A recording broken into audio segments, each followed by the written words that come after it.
Hola pejuang abdi negara, berjumpa lagi dengan Kikoto.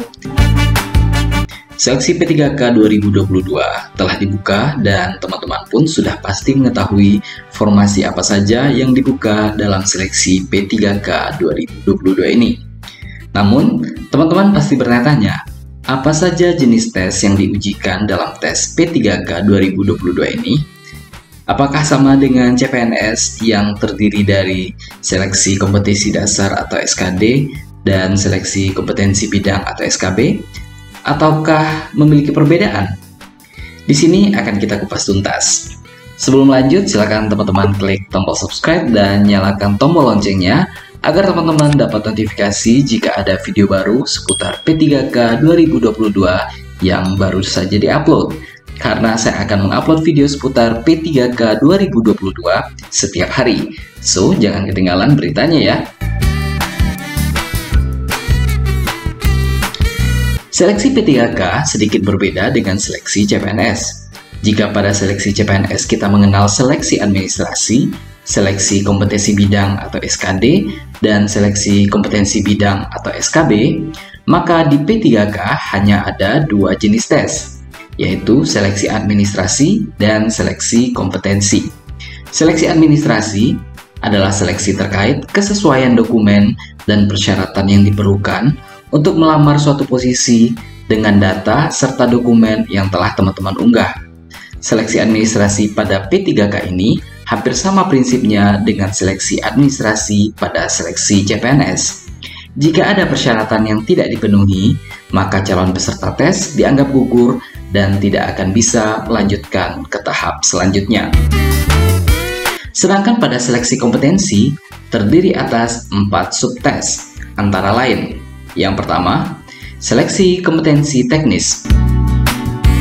Materi soal kompetensi teknis bertujuan untuk menilai penguasaan pengetahuan, keterampilan, serta sikap dan perilaku yang dapat diamati, diukur, dan dikembangkan. Adapun soal kompetensi teknis ini akan disesuaikan dengan masing-masing jabatan yang dilamar. Misalnya, materi teknis terkait pustakawan ahli pratama, dokter ahli muda, guru matematika, guru SD, dan posisi lainnya. Terdapat sekitar 100 butir soal yang harus teman-teman selesaikan dalam seleksi kompetensi teknis ini. Masing-masing soal bernilai jawaban benar 5. Sementara jawaban salah atau tidak diisi akan mendapatkan nilai 0. Sementara nilai ambang batas untuk seleksi kompetensi teknis akan disesuaikan dengan bidang yang dilamar. Apakah itu P3K guru, tenaga kesehatan, dan posisi non-guru lainnya. Rincian ambang batas atau passing grade masing-masing posisi akan saya sampaikan di akhir video ya. Jadi pastikan bahwa teman-teman menyaksikan videonya sampai habis agar tidak ada berita yang tertinggal. 2. Seleksi kompetensi manajerial. Materi soal kompetensi manajerial bertujuan menilai mengenai penguasaan pengetahuan, keterampilan, dan sikap atau perilaku dalam berorganisasi. Adapun soal kompetensi manajerial akan menguji tentang hal-hal berikut: integritas, kerjasama, komunikasi, orientasi pada hasil, pelayanan publik, pengembangan diri dan orang lain, mengelola perubahan, dan pengambilan keputusan. Terdapat sebanyak 25 butir soal yang harus teman-teman selesaikan dalam subtes ini. Masing-masing soal bernilai jawaban benar 1 sampai dengan 4, dan jawaban salah akan mendapat nilai 0. Sehingga nilai maksimal jika teman-teman berhasil menjawab semua soal adalah mendapatkan skor maksimal 100. 3. Seleksi kompetensi sosio-kultural.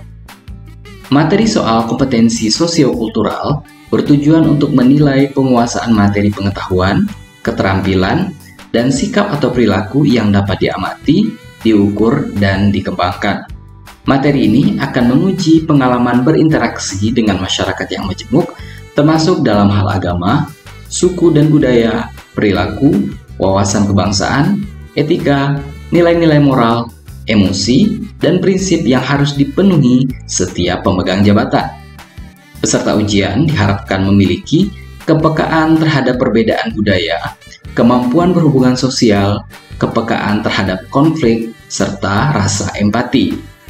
Untuk subtes ini terdapat 20 butir soal yang harus teman-teman selesaikan.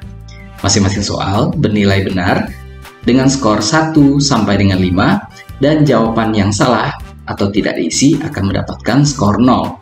Sehingga nilai maksimal jika teman-teman berhasil menjawab seluruh soal adalah mendapatkan skor maksimal 100. Nilai ambang batas atau passing grade gabungan antara kompetensi manajerial dan kompetensi sosiokultural adalah 130.